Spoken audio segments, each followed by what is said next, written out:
बिस्मिल्लाहिर्रहमानिर्रहीम। ख्याल टीवी के मोअज़्ज़ज़ ख़वातीन हज़रात, अस्सलाम वालेकुम वरहमतुल्लाहि वबरकातुहू। मैं तुहाड़ा दोस्त मुहम्मद अली खिज़र और अज मेरे नाल किहड़ी शख्सियत ने उहदा पूरा तारफ तुहाडे नाल करवाना है और उन्हां नाल गलबात दा सिलसिला भी जोड़ना है। जनाब मोहतरम, मैं अज पहुंचे हाँ वारिस कदीर फरीदी साहब, जिहड़े कि नकाबत दी दुनिया जिन्हां ने बड़ा नाम कमाया और अवार्ड भी हासिल किया। अजकल स्टेजां दी दुनिया उत्ते घट नज़र आ रहे हैं।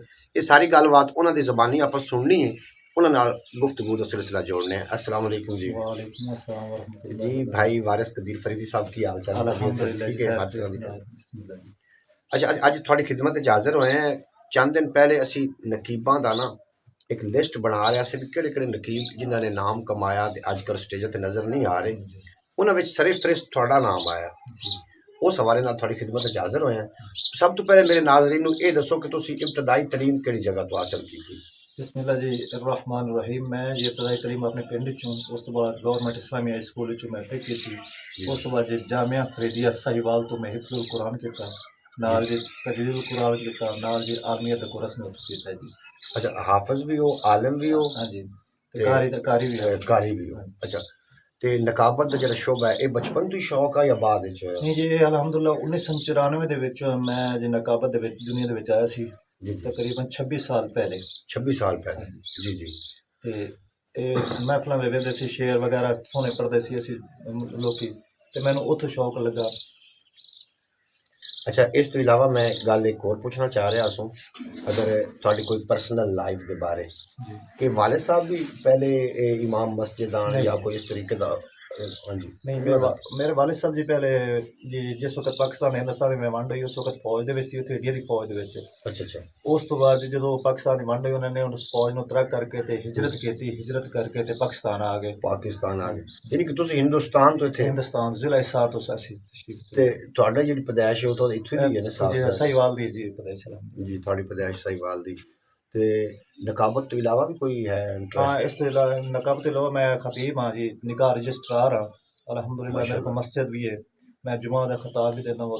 ਮਾਸ਼ਾਅੱਲਾ ਜੀ, ਮਾਸ਼ਾਅੱਲਾ। ਤੇ ਇੱਕ ਹੋਰ ਗੱਲ ਤੁਹਾਡੇ ਕੋਲ ਪੁੱਛਣੀ ਸੀ। ਮੈਂ ਇਹ ਜਿਹੜੀ ਤੁਸੀਂ ਆਪਣਾ ਪਿੰਡ ਚ ਆਬਾਦ ਆ 70 4 हाँ ਆ 70 फोरा। 70 4 ਆ, ਇੱਥੇ ਤੇ ਤੁਸੀਂ ਸ਼ੁਰੂ ਤੋਂ ਇੱਥੇ ਦੀ ਰਿਹਾਇਸ਼ ਹੈ ਕਿਸੇ ਹੋਰ ਪਿੰਡ ਤੋਂ ਇੱਥੇ? नहीं, शुरू तो इतने जी अल्हम्दुलिल्लाह। मैं शुरू तो थोड़ा जम पाले थे। मेरी पैदाइश इत्थों दी। मेरे वाले साहब फिर जड़ा वाले भी रहे ने, फैसलाबाद में साड़ी दादकी फैमिली बैठी है जी। जी जी। ते मेरी जम पैदाइश है 70 फोरा। ਅੱਛਾ, ਹੁਣ ਆਪਾਂ ਜਿਹੜੇ ਅਸਲ ਪਾਸੇ ਆਉਣਾ ਚਾਹ ਰਹੇ ਹਾਂ ਨਾ, जी ਉਹ ਇਹ ਕਿ ਸਟੇਜਾਂ ਦੀ ਦੁਨੀਆ ਉੱਤੇ ਤੁਸੀਂ ਮਾਸ਼ਾਅੱਲਾ ਕਾਫੀ ਨਾਮ ਕਮਾਇਆ, ਅਵਾਰਡ ਵੀ ਹਾਸਲ ਕੀਤਾ, ਤੇ ਅੱਜ ਕੱਲ ਤੁਸੀਂ ਸਟੇਜਾਂ ਦੀ ਦੁਨੀਆ ਉੱਤੇ ਘੱਟ ਨਜ਼ਰ ਆ ਰਹੇ ਹੋ। ਇਹਦੀ ਵਜੂਹਾਤ ਕੀ ਹੈ, ਇਹ ਵੀ ਮੇਰੇ ਨਾਜ਼ਰੀਨ ਨੂੰ ਦੱਸੋ। ਔਰ ਉਸ ਤੋਂ ਇਲਾਵਾ ਇਹ ਤੁਹਾਡਾ ਆਪਣਾ ਇੰਟਰਸਟ ਘਟ ਗਿਆ ਜਾਂ ਲੋਕਾਂ ਨੇ ਪਸੰਦ ਕਰਨਾ ਛੱਡ ਦਿੱਤਾ?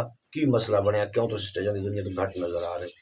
जनाब, मोहम्मद अली खजर साहब गल है कि जदों का फैशन चल पिया ना, जी जी। फैशन चल पिया, सुन्नत ਨੂੰ ਅਸਾਂ ਛੱਡ ਦਿੱਤਾ ਹੈ, ਉਦੋਂ ਅਸੀਂ ਉਹਨਾਂ ਲੋਕਾਂ ਨੂੰ ਤਰਜੀਹ ਦੇ ਰਹੇ ਹਾਂ ਜਿਹੜੇ ਲੋਕ ਬਿਊਟੀ ਪਾਰਲਰ ਤੇ ਜਾਂਦੇ ਨੇ, ਆਪਣੇ ਫੇਸ ਕਰਾਉਂਦੇ ਨੇ, ਸਾਰਾ ਕੁਝ ਕਰਾਉਂਦੇ ਨੇ, ਨਾ ਨਮਾਜ਼ ਪੜ੍ਹਨੀ, ਨਾ ਰੋਜ਼ਾ ਰੱਖਣਾ, ਨਾ ਕੁਝ। ਉਹਨਾਂ ਲੋਕਾਂ ਨੂੰ ਅਸੀਂ ਅੱਗੇ ਲਿਆ ਰਹੇ ਹਾਂ ਜੀ ਜੀ। ਜਿਹੜੇ ਸੁन्नत ਤੇ ਚੱਲਦੇ ਨੇ, ਜਿਨ੍ਹਾਂ ਦੇ ਚਿਹਰੇ ਸੁन्नत ਹੀ ਨਹੀਂ ਉਹ ਸਟੇਜ ਤੇ ਚੱਲ ਰਹੇ ਨੇ, ਜਿਨ੍ਹਾਂ ਦੇ ਚਿਹਰੇ ਸੁन्नत ਹੈ ਉਹਨਾਂ ਨੂੰ ਅਸੀਂ ਪਿੱਛੇ। ਉਹ ਜਿਸ ਤਰ੍ਹਾਂ ਕਹਿੰਦੇ ਨੇ ਘਰ ਦੀ ਪੀਰ ਹੌਲਾ ਤੇ ਘਰ ਦੀ ਮੁਰਗੀ ਦਾਲ ਬਰਾਬਰ। जी जी। ਅਲਹਮਦੁਲਿਲਾ 1994 ਤੋਂ ਨਕਾਬਤ ਕਰਨ ਲੱਗੇ, ਅੱਛੀ ਕੀਤੀ ਹੈ। ਬੜੇ ਵੱਡੇ ਖਤੀਬਾਂ ਨਾਲ ਮੇਰੇ ਤੁਸੀਂ ਚਾਰ ਚਫੇਰੇ ਦੇਖ ਸਕਦੇ ਹੋ ਕਿ ਫਲੈਕਸ ਦੇ ਉੱਤੇ ਬੜੇ ਵੱਡੇ ਵੱਡੇ ਖਿਤਾਬ ਹਜ਼ਰਤ ਇਲਾਮਾ ਮੌਲਾਨਾ ਸਈਦ ਅਹਿਮਦ ਅਸਦ ਸਾਹਿਬ, ਸ਼ਬੀਰ ਹੁਸੈਨ ਹਫਜ਼ਾਬਾਦੀ ਸਾਹਿਬ, ਬੜੇ ਵੱਡੇ ਖਤੀਬਾਂ ਨਾਲ, ਪੀਰ ਸਈਦ ਨਾਸਰ ਸ਼ਾਹ ਚਿਸ਼ਤੀ ਸਾਹਿਬ ਦੇ ਨਾਲ ਮੈਂ ਪੜ੍ਹਿਆ। ਮਾਸ਼ਾਅੱਲਾ ਜੀ, ਮਾਸ਼ਾਅੱਲਾ। ਤੇ ਤੁਹਾਡੇ ਉਸਤਾਦ ਮੁਹਤਰਮ ਮੇਰੇ ਨਕਾਬਤ ਵਿੱਚ? ਮੇਰੇ ਉਸਤਾਦ ਮੁਹਤਰਮ ਅਸਲ ਉਸਤਾਦ ਜਿਹੜੇ ਨੇ ਮੇਰੇ ਮੁਸ਼ਤਾਕ ਜ਼ਹੀਰ ਕਾਦਰੀ ਸਾਹਿਬ ਨੇ ਜੀ। ਮੁਸ਼ਤਾਕ ਸ਼ਹਿਰ ਇਸਲਾਮ ਮੁਸ਼ਤਾਕ ਜ਼ਹੀਰ ਕਾਦਰੀ ਸਾਹਿਬ। ਨਕਾਬਤ ਸ਼ਾਇਰੀ ਮੈਂ ਉਹਨਾਂ ਕੋਲ ਸਿੱਖਿਆ। ਮਾਸ਼ਾਅੱਲਾ। ਤੇ ਉਹ ਉਹਨਾਂ ਦੀ ਰਿਹਾਇਸ਼ ਕਿਹੜੀ ਜਗ੍ਹਾ? ਉਹਨਾਂ ਦੀ ਰਿਹਾਇਸ਼ ਹੈ ਜੀ ਰੱਤੀ ਟਿੱਬੀ। ਰੱਤੀ ਟਿੱਬੀ ਦੇ? ਹਾਂਜੀ। ਅੱਛਾ, ਤੇ ਇੱਕ ਹੋਰ ਵੀ ਸਵਾਲ ਹੈ ਤੇ ਉਸ ਤੋਂ ਬਾਅਦ ਤੁਹਾਡੇ ਕੋਲ ਨਕਾਬਤ। ਨਾਜ਼ਰੀਨ, ਤੁਸੀਂ ਇਹ ਵਾਰਿਸ ਕਦੀਰ ਫਰੀਦੀ ਸਾਹਿਬ ਦੀ ਜ਼ਬਾਨੀ ਉਹਨਾਂ ਦੀ ਗੁਫ਼ਤਗੂ ਸੁਣ ਰਹੇ ਹੋ, ਉਹਨਾਂ ਦੀ ਹਿਸਟਰੀ ਸੁਣ ਰਹੇ ਹੋ ਵੀ ਨਕਾਬਤ ਦੀ ਦੁਨੀਆ ਤੋਂ ਕਿਸ ਤਰੀਕੇ ਵਾਪਸ ਆਏ। ਵੀ ਅੱਜ ਕੱਲ੍ਹ ਲੋਕਾਂ ਨੇ ਆਖ ਰਹੇ ਨੇ ਕਿ ਫੈਸ਼ਨ ਨੂੰ ਤਰਜੀਹ ਦੇਣੀ ਸ਼ੁਰੂ ਕੀਤੀ ਹੋਈ ਹੈ। ਇਸ ਵਾਸਤੇ ਜਿਹੜੇ ਇਹੋ ਜਿਹੇ ਪਾਬੰਦ ਲੋਕ ਨੇ ਇਹਨਾਂ ਨੂੰ ਨਕਾਬਤ ਦੀ ਦੁਨੀਆ ਦੇ ਵਿੱਚੋਂ ਪਿਛਾਂ ਹਟਾਇਆ ਜਾ ਰਿਹਾ ਹੈ। ਅੱਛਾ, ਜਿਹੜੀ ਮੈਂ ਅਗਲੀ ਗੱਲ ਪੁੱਛਣਾ ਚਾਹ ਰਿਹਾ ਤੁਹਾਡੇ ਕੋਲੋਂ, ਉਹ ਇਹ ਪੁੱਛਣਾ ਚਾਹ ਰਿਹਾ ਸੀ ਗੱਲ ਕਿ ਨਾਜ਼ਰੀਨ ਨੂੰ ਅੱਜ ਤੁਸੀਂ ਕੀ ਸੁਣਾ ਰਹੇ ਹੋ? ਅਲਹਮਦੁਲਿਲਾ, ਤੁਸੀਂ ਜੋ ਹੁਕਮ ਕਰੋਗੇ, ਪੰਜਾਬੀ ਕਹੋਗੇ, ਉਰਦੂ ਕਹੋਗੇ, ਸਰਾਇਕੀ ਕਹੋਗੇ, ਫਾਰਸੀ ਕਹੋਗੇ, ਅਰਬੀ ਕਹੋਗੇ, ਜਿਹੜੇ ਕਲਾਮ ਕਹੋਗੇ ਆਪਾਂ ਅਲਹਮਦੁਲਿਲਾ ਸੁਣਾ ਦੇਵਾਂਗੇ। ਜਿਹੜਾ ਤੁਹਾਨੂੰ ਜੀ ਲੱਗਦਾ ਕਿ ਬਹੁਤ ਹੀ ਮੈਨੂੰ ਅੱਛਾ ਲੱਗਦਾ, ਜਿਹੜੀ ਕਿ ਤੁਹਾਡੀ ਜਿਹੜੀ ਆਪਣੀ ਖੁਦ ਦੀ ਚੋਇਸ ਹੈ, ਉਹ ਤੁਸੀਂ ਅੱਜ ਨਾਜ਼ਰੀਨ ਦੇ ਦਰਅਸਲ ਮੁਹੰਮਦ ਅਲੀ ਖਿਜ਼ਰ ਸਾਹਿਬ ਸਰਕਾਰ ਦੀ ਸ਼ਾਨ ਦਾ ਕੋਈ ਵੀ ਸ਼ੇਰ ਹੋਵੇ ਸਾਡੀ ਅੱਖਾਂ ਦੀ ਉੱਠਣ ਲੱਗੇ। ਮਾਸ਼ਾਅੱਲਾ ਜੀ ਮਾਸ਼ਾਅੱਲਾ। ਹਾਂਜੀ, ਜਿਸ ਸ਼ਾਇਰ ਦੇ ਵਿੱਚ, ਜਿਸ ਅਸ਼ਾਰ ਦੇ ਵਿੱਚ, ਜਿਸ ਰੁਬਾਈ ਦੇ ਵਿੱਚ ਨਬੀ ਦਾ ਜ਼ਿਕਰ ਆ ਜਾਵੇ ਸਾਡੀ ਅੱਖਾਂ ਨੂੰ ਠੰਡਕ ਮਿਲ ਜਾਂਦੀ ਹੈ। ਮਾਸ਼ਾਅੱਲਾ।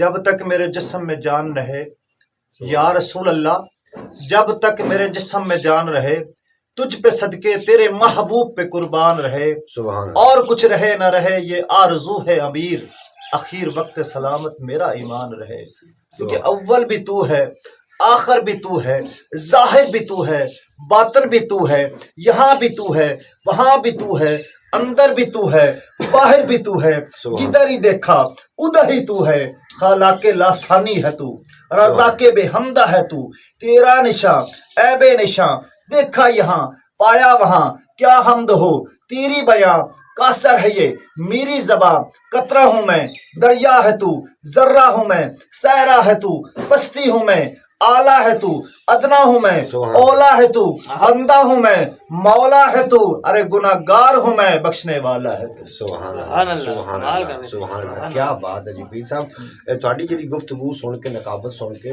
دل واقعی محظوظ ہویا۔ اچھا تے پنجابی دے وچ جڑے شاعر نے کہڑے شاعر نوں پسند کردے؟ پنجابی دے وچ پیر سید ناصر شاہ صاحب ماشاءاللہ رحمت اللہ علیہ دا کلام پنجابی بہت مشہور ہے۔ ملک خضر عباس کھچی صاحب چنیوٹ والے بہت سونا کلام لکھ رہے ہیں۔ پیر سید نصیر الدین نصیر گولڑا شریف والے نے ماشاءاللہ اپنا کلام بہت سونا لکھا ہے۔ میرے استاد محترم جناب شاعر اسلام مشتاق ظہیر قادری صاحب، انہوں نے بڑے سونے کلام ہیں، بڑے سونے اشعار ہیں، اور انہوں نے ماشاءاللہ آج کل کتب بھی اختیار کی تھی۔ دو اگر تسی کلام ناظرین نوں دو شعر اگر سناؤ انہاں کلاماں دے، جی بسم اللہ جی، اگر مناسب سمجھو تو۔ میں انشاءاللہ جی تواڈے واسطے سب تو پہلے میں اپنے استاد محترم جناب مشتاق ظہیر قادری صاحب دا اشعار پیش کرنا کہ پاکے رکھ واگاں ذکر و فکر دیاں، سبحان اللہ، پاکے رکھ واگاں ذکر و فکر دیاں، میرا فیس ہے دراصل پنجابی تے پنجابی سنانا تو جی جی پنجابی۔ پاکے رکھ واگاں ذکر و فکر دیاں، گوڑا نفس دا دوستا حق اللہ نہ چھٹ، بننا اللہ دا جیکر تو نیک بندہ دل دے نال کرنی اللہ اللہ نہ چھڈ، دکے پیندے وی رہن تے رہن پیندے پر تو یار دا ویڑا محلہ نہ چھڈ، ظہیر روز اشر نو جے مپاس ہونے گڑی اکویں مرشد دا پلہ نہ چھڈ۔ اور اس جگ جہان دے وچ یارو، اس جگ جہان دے وچ یارو ہویا آمنہ پاک دے لال ورگا لال کوئی نہیں، عرشی فرشی نوری ملائک سارے رلیا سونے دے بالکل نال کوئی نہیں، میرے آقا تو بعد تے رب نے بھی سونے بنان دا کیتا خیال کوئی نہیں، ظہیر میلاد محمد منان جڑے آندا انہاں تے کدی زوال کوئی نہیں۔ سبحان اللہ۔ پیر سید ناصر شاہ صاحب ماشاءاللہ اے میرے استاد محترم نے پڑھے، پیر سید ناصر شاہ صاحب دے دو اشعار پیش کرنے ہیں جی۔ جی جی بسم اللہ۔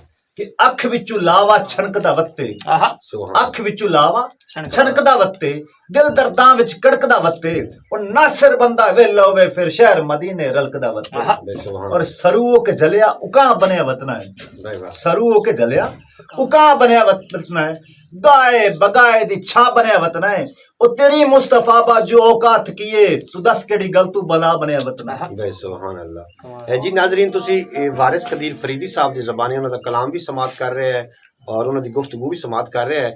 اینڈ دے وچ سید پیر نصیر الدین نصیر گولڑا شریف والے دے ایک شعر انہاں کولوں سناں گے اور ایک شعر تھوڑی خدمت وچ میں پیش کر کے تھوڑے کو اجازت لے لواں گے۔ اچھا سید پیر نصیر الدین نصیر گولڑا شریف والے دا کلام یاد ہے کوئی؟ ماشاءاللہ جی انہاں دے بہت کلام ہیں جی، اور انہاں دا جدوں کلام اسی پڑھنے ہیں نا، اہل نظر کی آنکھ کا تارا علی علی، سبحان اللہ، اہل وفا کے دل کا سہارا علی علی، سبحان اللہ، اعظم یہ مغفرت کی سند ہے ہمارے پاس، ہم ہیں علی کے اور ہمارا علی علی، اور پیر نصیر الدین نصیر علی دی شان کیا بیان فرمائی۔ سبحان اللہ۔ اور الحمدللہ پیر نصیر الدین نصیر دا جدوں اسی کلام پڑھنے ہیں ساڈے عشق بھی تارے ہو جاندے نے، اور ساڈا دل اور قلوب بھی بڑی محبت اون دے وچ آ جاندی ہے۔ اللہ تعالیٰ قبول فرمائے۔ جی ناظرین تسی سماعت کر رہے ہیں اپنا پیر وارث قدیر فریدی صاحب نو ایک شعر تے اون دے نال تھوڑے کو اجازت لینے ہیں۔ امید ہے کہ تانوں اج دی اے ویڈیو اچھی لگے گی۔ اگر ویڈیو اچھی لگے چینل نو سبسکرائب کر کے بیل نوٹیفیکیشن نو ضرور پریس کرنا تاکہ مستقبل وچ ہر آون والی ویڈیو بآسانی تھوڑے تک پہنچ جاوے۔ بے قدراں کچھ قدر نہ کیتی خوب تسلی ہو، دنیا دار پجاری زر دے کتیاں دے گل ٹلی ہو، بک بک اتھرو روسن اکھیاں ویکھ حویلی کلی ہو، کوچ نصیر جدو اسا کیتا پہ جانی تھڑ تھلی ہو، کوچ نصیر جدو اسا کیتا اپنے دوست محمد علی خضر نو ਤੇ ਵਾਰਿਸ ਕਦੀਰ ਫਰੀਦੀ ਸਾਹਿਬ ਨੂੰ ਦਿਓ ਇਜਾਜ਼ਤ। ਮਿਲਦੇ ਹਾਂ ਕਿਸੇ ਨਵੀਂ ਗੱਲਬਾਤ ਦੇ ਨਾਲ, ਕਿਸੇ ਨਵੀਂ ਵੀਡੀਓ। ਤੁਹਾਡੇ ਤੇ ਮਸਾਲਾ ਰੱਬ ਰੱਖਾ। ਪਾਕਿਸਤਾਨ ਜ਼ਿੰਦਾਬਾਦ। ਜ਼ਿੰਦਾਬਾਦ।